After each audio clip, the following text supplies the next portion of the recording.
Dear students,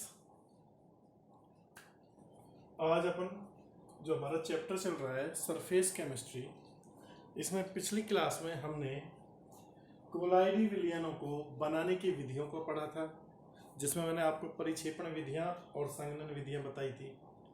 और उसके बाद हमने कोलाइडी विलयन को कैसे किया जाता है, शुद्धिकरण कैसे किया जाता है, इसके बारे में देखा था। और उसकी 3 विधियां मैंने बता दी थी आपको।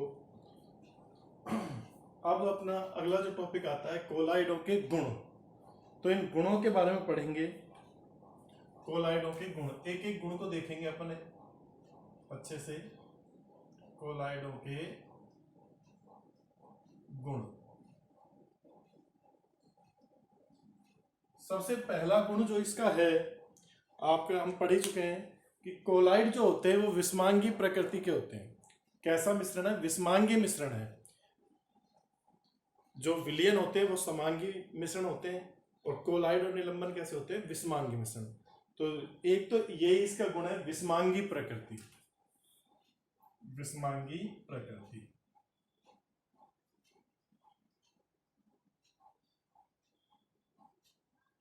विषमांगी प्रकृति से मतलब है कि जो आपका मिश्रण है, कोलाइडी विलयन है, इसमें 2 अवस्थाएं पाई जाती हैं। इसमें 2 प्रवस्था उपस्थित होती हैं। 2 प्रवस्था कौन कौन सी आपको पता ही है? कोलाइडी विलयन कौन कौन सी प्रवस्थाओं से मिलकर बना है? पहली तो परिक्षिप्त प्रवस्था, परिक्षिप्त प्रवस्था, और दूसरी कौन सी? परिक्षेपण माध्यम।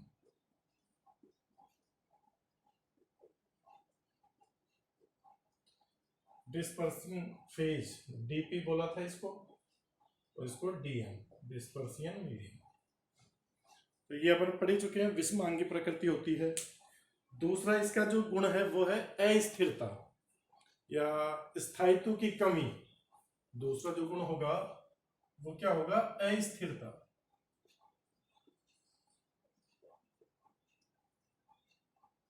अस्थिरता से क्या मतलब है कि कोलाइड जो गुण, कोलाइडी जो होते हैं, जैसे द्रव विरोधी, मुख्यतः द्रव विरोधी कोलाइड, वो अस्थायी होते हैं, अस्थिर होते हैं। जो आपके द्रव विरोधी कोलाइड है वो कैसे होते हैं? अस्थायी, लियोफोबिक। द्रव विरोधी कोलाइड अस्थायी होते हैं। देखो, कोलाइडी कणों का आकार वैसे ही विलयन के आकार से बड़ा होता है, और कुछ समय बाद इसको अपन जब शांत छोड़ते हैं तो कुछ समय बाद गुरुत्व बल के प्रभाव से ये नीचे बैठने लग जाते हैं, ये निलंबित अवस्था में आ जाते हैं।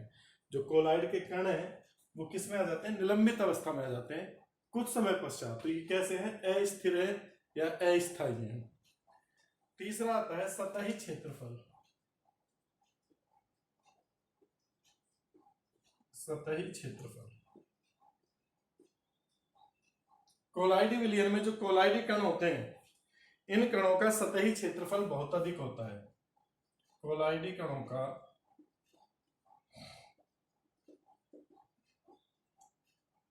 सतही क्षेत्रफल अधिक होता है, अधिक होता है। कोलाइडी कणों का सतही क्षेत्रफल अधिक है, इस कारण से ये उत्तम अधिशोषक का कार्य करते हैं, एक अच्छे अधिशोषक का कार्य करते हैं, उत्तम अधिशोषक का कार्य करते हैं। और ये उत्प्रेरक भी अच्छे होते हैं। जो कोलाइडी विलयन है ये प्रभावशाली उत्प्रेरक के रूप में प्रयुक्त होते हैं। प्रभावशाली उत्प्रेरक के रूप में, उत्प्रेरक के रूप में प्रयुक्त होते हैं।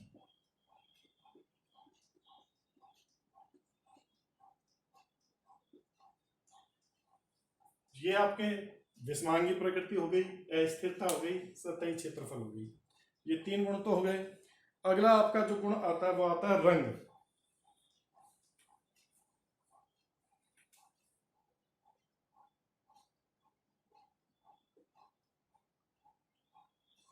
देखो, आपने एक छोटी क्लास में एक घटना पढ़ी होगी या फिजिक्स में, प्रकीर्णन, प्रकाश का प्रकीर्णन। प्रकाश का प्रकीर्णन क्या होता है? सूर्य के प्रकाश है जो सूक्ष्म कणों पर या धूल के कणों पर या जलवाष्प के कणों पर जब पड़ता है तो बिखर जाता है, और उस प्रकाश के प्रकीर्णन के कारण हमको अलग अलग रंग दिखाई देते हैं। जैसे कि आकाश का रंग नीला दिखाई देना, या समुद्री जल है जो नीला दिखाई देता है। तो ये जो घटनाएं होती हैं वो प्रकाश के प्रकीर्णन के कारण होती है। तो यहां पर भी जो कोलाइड का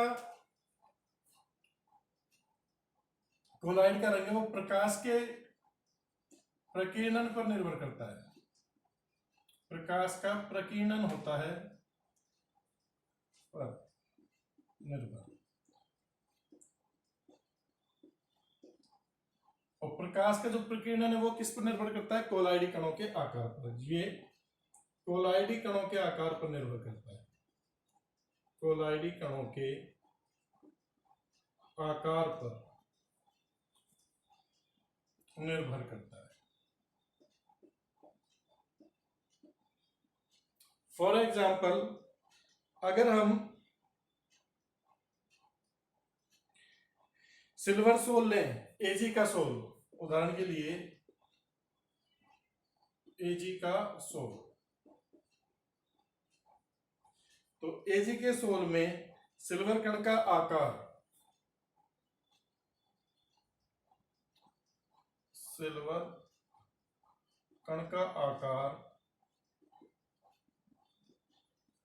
अगर 6 गुणा 10⁻⁵ मिलीमीटर है, 6 गुणा 10⁻⁵ मिलीमीटर है, तो ये पीला नारंगी दिखाई देता है। ये कैसा दिखाई देता है? पीला नारंगी।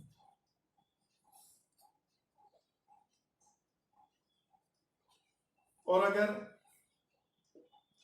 एजी के सोल में सिल्वर कणों का आकार 9 गुणा 10⁻⁵ मिलीमीटर हो जाता है, 9 गुणा 10⁻⁵ मिलीमीटर है, तो ये लाल नारंगी हो जाता है। तो कुल मिला के प्रकाश का प्रकीर्णन के कारण तो कोलाइड का रंग हमें दिखाई देता है, और प्रकाश का प्रकीर्णन, कोलाइड का रंग जो प्रकाश के प्रकीर्णन के कारण दिखाई देता है। प्रकाश का प्रकीर्णन किस पर निर्भर करता है? कोलाइड कणों के आकार पर निर्भर करता है। अगर देखो यहाँ पर इसका आकार छोटा है तो पीला नारंगी रंग दिखाई दे रहा है प्रकीर्णन के कारण। सिल्वर के कणों का आकार अगर 9 गुणा 10⁻⁵ मिलीमीटर है तो ये लाल नारंगी दिखाई देता है। ठीक है, ये 4 गुण हो गए। एक बार इसका स्क्रीनशॉट ले लीजिए।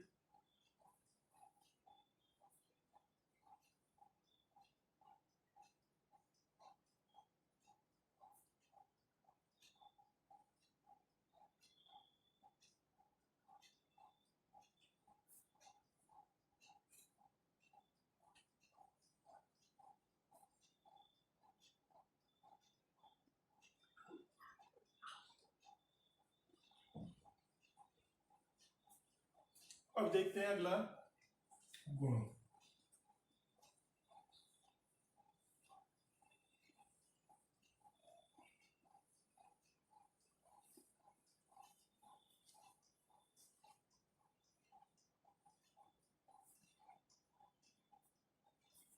अगला गुण आता है चौथा, अणुसंख्यक गुणधर्म। अणुसंख्यक गुणधर्म, देखो अणुसंख्यक गुणधर्म आप लोग पढ़ चुके हो। विलयन के वे गुण जो विलय के कणों की संख्या पर निर्भर करते हैं। अब हमें पता है विलयन के कणों का आकार सबसे छोटा होता है, कोलाइड का उससे बड़ा, और निलंबन का उससे बड़ा। लेकिन कणों की जो संख्या है, संख्या, ये तो कणों का आकार है। ये क्या है? कणों का आकार। आकार बड़ा है तो जो संख्या है वो विलयन में ज्यादा होती है। विलयन में कणों की संख्या ज्यादा होगी, कोलाइड में उससे कम, और निलंबन में सबसे कम कणों की संख्या।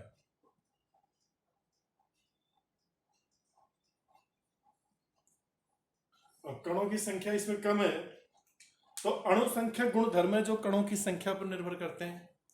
यहां पर विलयन के अणु संख्या गुणधर्मों के मान सर्वाधिक होंगे, कोलाइड के उससे कम और निलंबन के लिए तो नगण्य होंगे। ठीक है ना। तो अणु संख्या गुणधर्मों के मान कोलाइड के अणु संख्या गुणधर्मों के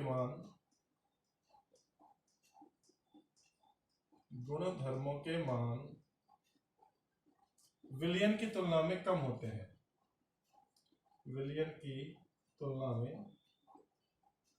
कम होते हैं। ठीक है भाई। अगला गुण देखते हैं, अवसादन।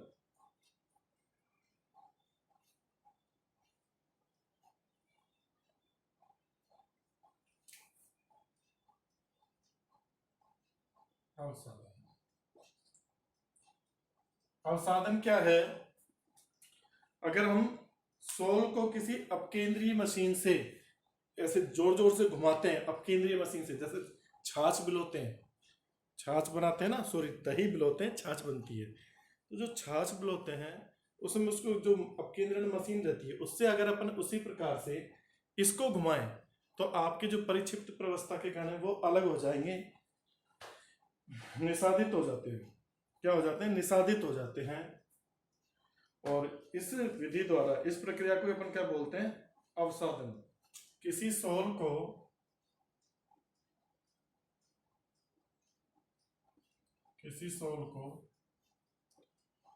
अपकेंद्रण मशीन द्वारा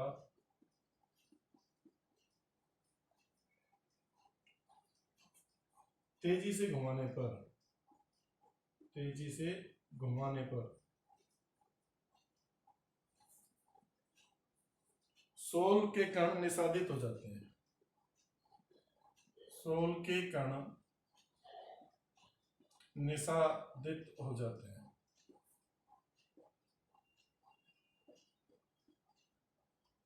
ये प्रक्रिया क्या कहलाती है? अवसादन। इसे ही अपन क्या कहते हैं? इसे अवसादन कहते हैं, अवसादन कहते हैं।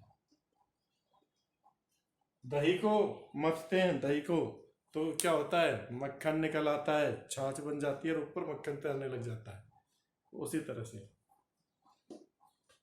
और इस विधि के द्वारा अपन वृहद अणुओं का आणविक भार ज्ञात कर सकते हैं। अवसादन विधि, इस विधि द्वारा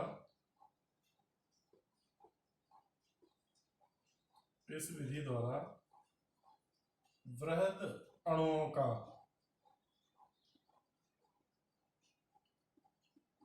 अणुभार ज्ञात किया जा सकता है, ज्ञात करते हैं। ठीक है, ये इसका 5वां गुण हो गया। अब आता है इसका 6ठा गुण।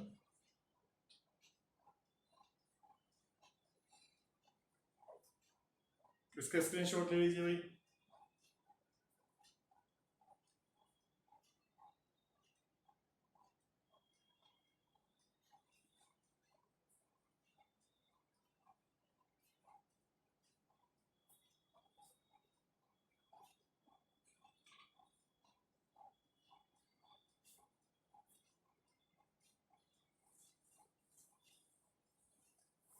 छठा गुण आता है इसका ब्राउनियन गति।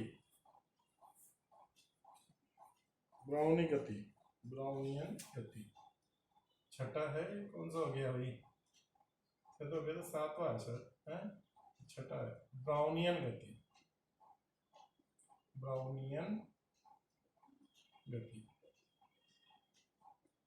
ब्राउनियन गति किसे कहते हैं? कोलाइडी कणों की अनियमित यादृच्छिक गति को। कोलाइडी कण अपनी मनचाही दिशा में घूमते हैं, इस तरह से, जैसे कोलाइडी कण इधर गया, फिर इधर गया, फिर इधर गया, फिर इधर गया, फिर इधर गया, फिर इधर गया, फिर इधर गया, ऐसे घूमता रहता है। तो कोलाइडी कण गतिशील रहते हैं, यादृच्छिक मोशन करते हैं, उसी को अपन क्या बोलते हैं? ब्राउनियन गति। कोलाइडी कणों की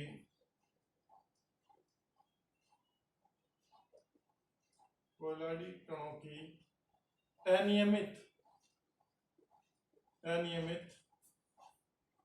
व यादृच्छिक गति को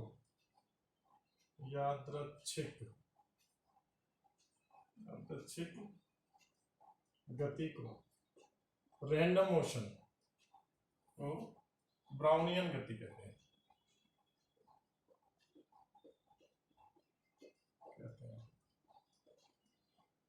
क्योंकि इस गति की खोज रॉबर्ट ब्राउन ने की थी।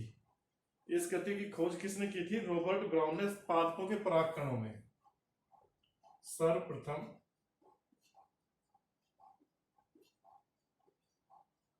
रॉबर्ट ब्राउन ने इसकी खोज की।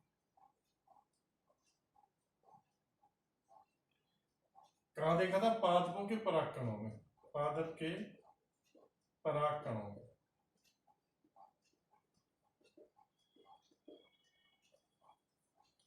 जो कोलाइडी कण है जो सदैव गतिक अवस्था में रहते हैं, जिस विलयन में ब्राउनियन गति पाई जा रही है तो इसका मतलब वो कोलाइडी अवस्था है। मतलब ये कोलाइड के स्थायित्व को बताती है।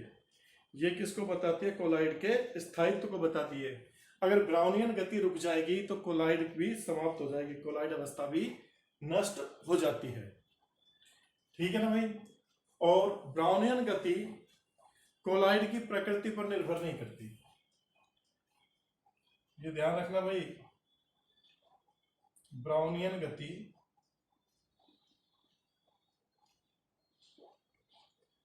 कोलाइड की प्रकृति पर निर्भर नहीं करती, प्रकृति पर निर्भर नहीं करती।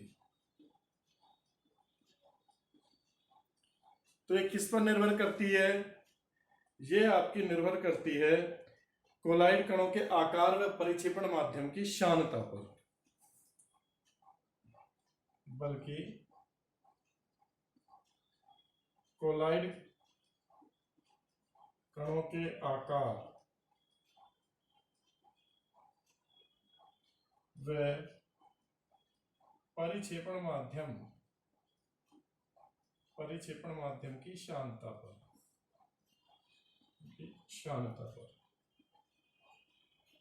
निर्भर करती है।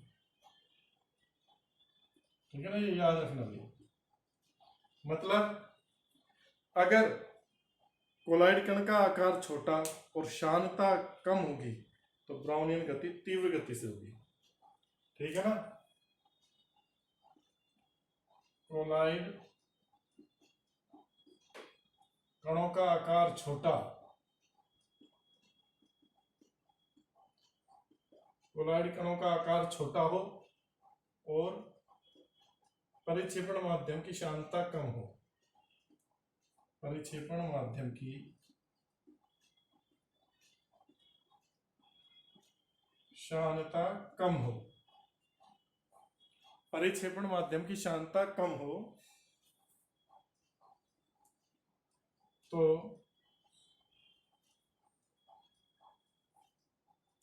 ब्राउनियन गति अधिक होगी, ब्राउनियन गति अधिक होगी।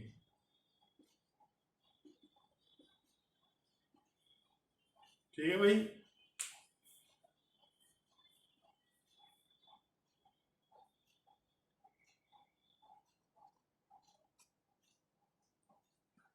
हाँ भाई, कोलाइडी कणों का आकार छोटा और परिक्षेपण माध्यम की शानता कम हो तो ब्राउनियन गति क्या होगी? अधिक होगी। ब्राउनियन गति होती क्या है? जो आप कोलाइडी विलयन लेते हैं उसमें जो कोलाइड के कण होते हैं या परिक्षिप्त प्रवस्था के कण होते हैं, वो परिक्षिप्त प्रवस्था के कण यादृच्छिक या अनियमित गति करते हैं। उस यादृच्छिक या अनियमित गति को ही हम क्या कहते हैं? ब्राउनियन गति। इस गति की खोज सर्वप्रथम रॉबर्ट ब्राउन ने की थी पादप के पराग कणों में। पादप के पराग कणों में खोजा था उसने। पादप के पराग कणों की भी, पराग कण जब पानी पर पड़ते हैं तो वो यादृच्छिक गति करते हैं, उसी को उसने ब्राउनियन गति बोला, रॉबर्ट ब्राउन की। और ये गति कोलाइड कणों की प्रकृति पर निर्भर नहीं करती, बल्कि ये किस पर निर्भर करती है? कोलाइड कणों के आकार और परिक्षेपण माध्यम की शानता पर। कोलॉइड कण का आकार जितना छोटा होगा और परिक्षेपण माध्यम की सांद्रता जितनी कम होगी उतनी ही आसानी से ब्राउनियन गति होगी। ब्राउनियन गति के द्वारा ही हम कोलॉइड के स्थायित्व की व्याख्या करते हैं। जिस कोलॉइड में परिक्षिप्त प्रावस्था के कण को ब्राउनियन गति कर रहे हैं वो कोलॉइड स्थायी होता है। जैसे ही ब्राउनियन गति कम होने लगती है या बंद हो जाती है, इसका मतलब परिक्षिप्त प्रावस्था के कण अब निलंबित अवस्था में आ गए, नीचे बैठ गए, तो वही कोलॉइडीय अवस्था भी क्या हो जाती है, समाप्त हो जाती है। अब देखते हैं अगला गुण।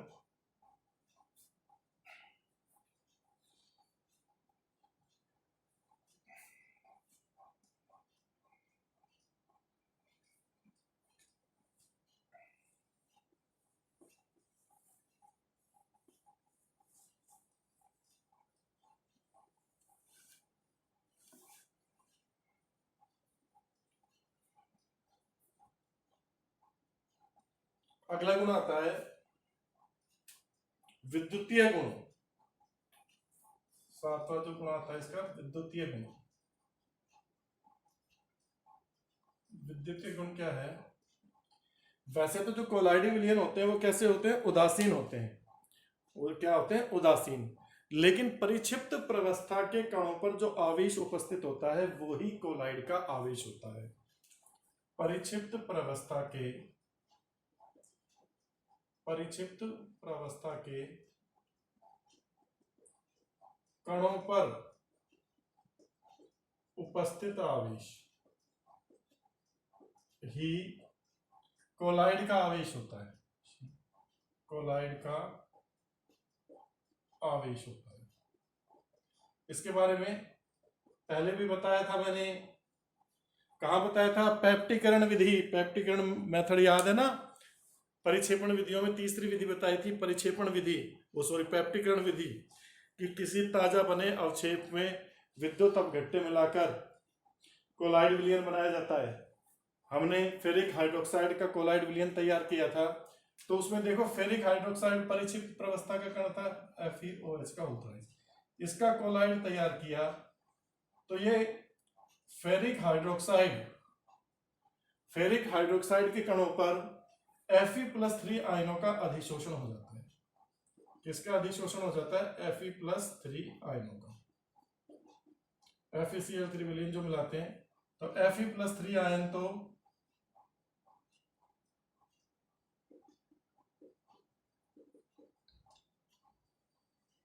इस पर अधिशोषित हो जाते हैं और क्लोराइड आयन परिक्षेपण माध्यम में वितरित हो जाते हैं। इस तरह से ये परिक्षेपण माध्यम में। तो ये परत जो होती है, ये प्राथमिक परत, प्रथम परत जो होती है, प्राथमिक परत, ये स्थायी परत होती है। ये कैसी होती है? स्थायी परत। और जो दूसरी परत बनती है परिक्षेपण माध्यम में उपस्थित आवेश से, वो होती है आपकी अस्थायी या गतिशील परत। गतिशील परत। जितना आवेश परिक्षिप्त प्रावस्था के कणों पर उपस्थित होता है उतना ही विपरीत आवेश परिक्षेपण माध्यम में वितरित होता है। कोलॉइडी कणों पर जो उपस्थित आवेश है वो अपनी सतह पर उभयनिष्ठ आयन का अधिशोषण करते हैं। इनका जो अधिशोषण होता है वो कैसे होता है? मैंने पैप्टिकरण विधि में भी बताया था कि कैसे धनावेशित, ये कौन सा सोल बना है? फेरिक हाइड्रोक्साइड का धनावेशित सोल है। प्रथम परत पर जो आवेश उपस्थित है ना, वही सोल हमारे सोल का या कोलॉइड का आवेश रहेगा। तो कैसा है? धनावेशित सोल है। इन दोनों के कारण यहां धनावेश है, यहां ऋणावेश। तो आवेशित कोलॉइडी कण पर उपस्थित स्थायी परत एवं विपरीत आवेशित अस्थायी परत परिक्षेपण माध्यम के मध्य जो विभव होता है उस विभव को बोलते हैं जीटा विभव। उस विभव को क्या बोलते हैं? जीटा विभव।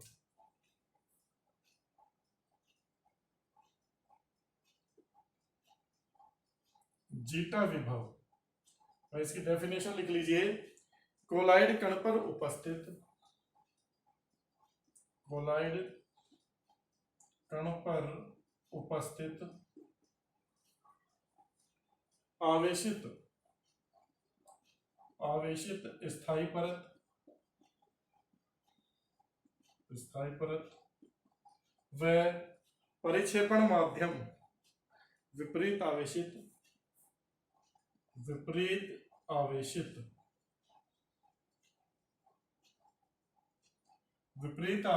परिक्षेपण माध्यम के मध्य के विभव को जीटा विभव कहते हैं।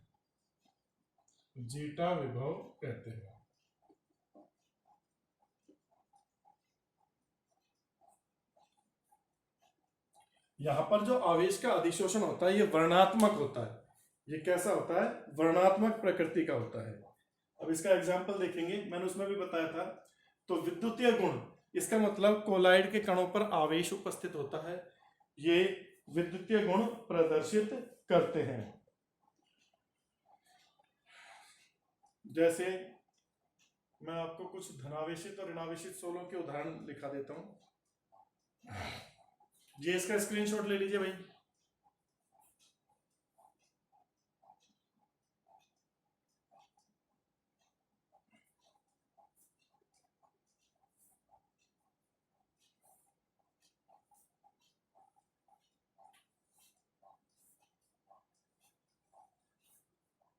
मैं डाल दूं भाई?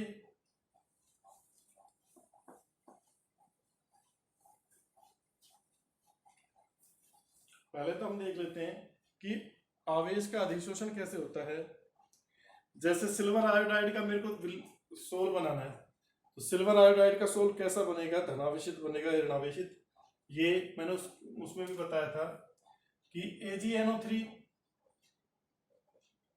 AgNO3 और पोटेशियम आयोडाइड Ki,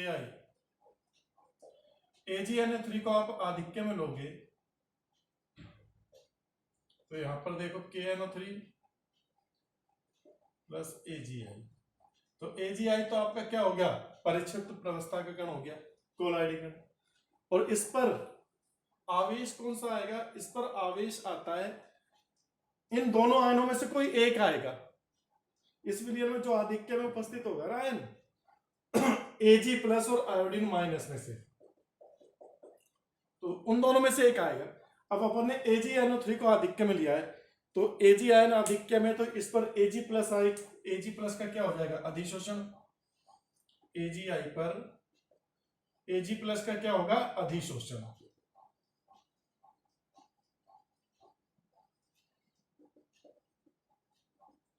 और NO3 माइनस आयन है जो, वो बाहर रहेंगे गतिशील के रूप में, गतिशील परत के रूप में, ये परिक्षेपण माध्यम में रहेंगे।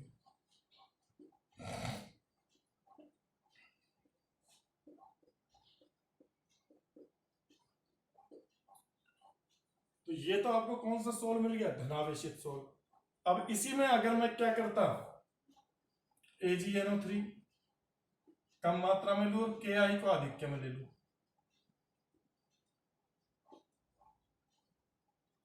तो हमें क्या मिलेगा? वही KNO3 प्लस AgI। अब इस अवक्षेप के ऊपर कौन से आवेश? या तो सिल्वर या आयोडीन माइनस। तो यहां पर देखो, ये तो कम मात्रा में और Ki ज्यादा मात्रा में, तो अपन को आयोडीन माइनस आयन अधिक मात्रा में मिलेंगे। इसलिए इसके ऊपर अब किसका होगा? AgI के ऊपर किसका होगा? आयोडीन माइनस का अधिशोषण होगा। किसका अधिशोषण होगा? आयोडीन माइनस का, इसका अधिशोषण होगा। ठीक है ना? ये मैं आपको उस क्लास में भी बता चुका हूं, प्रैक्टिकल वाली विधि में मैंने आपको बताया था। और परिक्षेपण माध्यम में K प्लस आयन आ जाएंगे। तो ये कौन सा सोल बन गया आपका? ऋणावेशित सोल।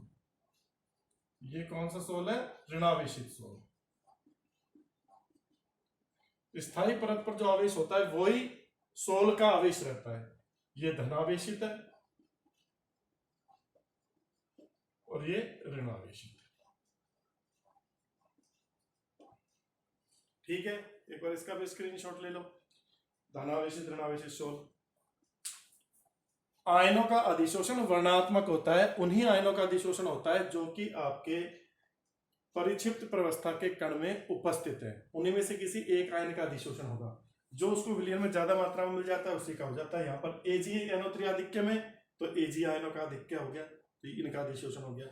यहाँ पोटेशियम आयोडाइड आधिक्य में तो आयोडीन माइनस आयनों का आधिक्य हो गया, क्योंकि इसमें आयोडीन माइनस भी है, या तो Ag का होगा या आयोडीन का होगा। स्क्रीनशॉट ले लीजिए इसका भाई।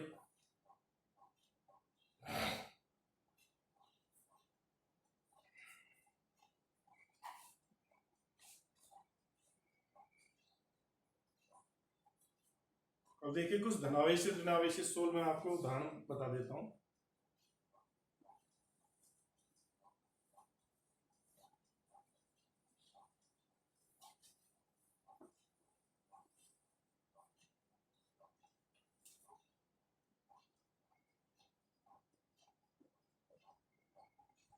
धनावेशित सोल देखो, धातु जल योजित धातु ऑक्साइड, जल योजित धातु ऑक्साइड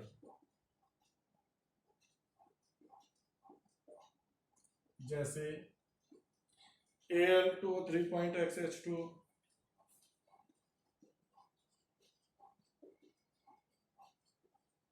या Fe2O3.XH2, Fe2O3.XH2। एक तो ये हो गया धनावेशित सोल के उदाहरण। दूसरे क्षारकीय रंजक हो गए, क्षारकीय रंजक जैसे मैथिलीन ब्लू, रंजक देखते हैं डाइज, मैथिलीन ब्लू।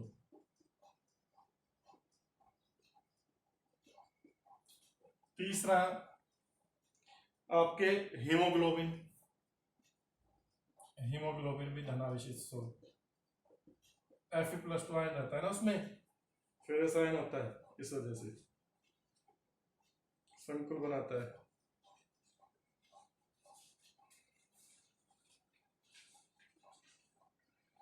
और अब देखो ऋणावेशित सोल, ये तो धनावेशित सोल हो गए। ऋणावेशित सोल के उदाहरण,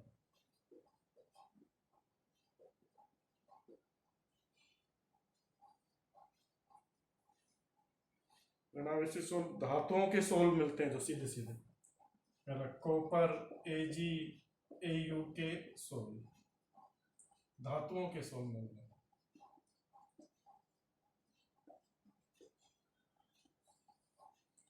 दूसरा आपको मिलता है धातु सल्फाइड के सोल, धातु सल्फाइडों के, धातु सल्फाइडों के सोल।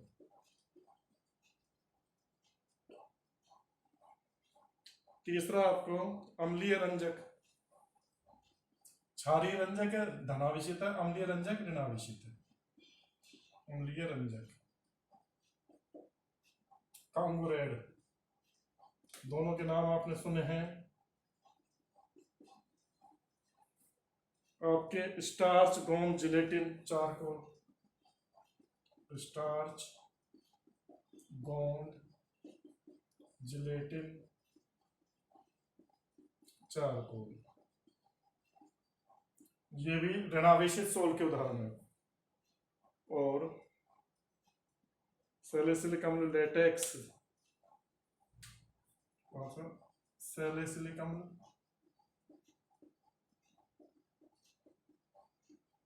और लेटेक्स, ये भी ऋणावेशित सोल के।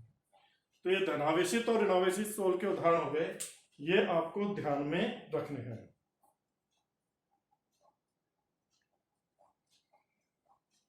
ठीक है भाई, ये आपके 7 गुण हो गए। अभी कुछ गुण और बच रहे हैं, वो अपन बाद में देखेंगे। जैसे विद्युत कण संचलन है, प्रकाशिक गुण है, टिंडल प्रभाव है, इन गुणों को भी देखेंगे अगली क्लास में। स्क्रीनशॉट ले लीजिए इसका।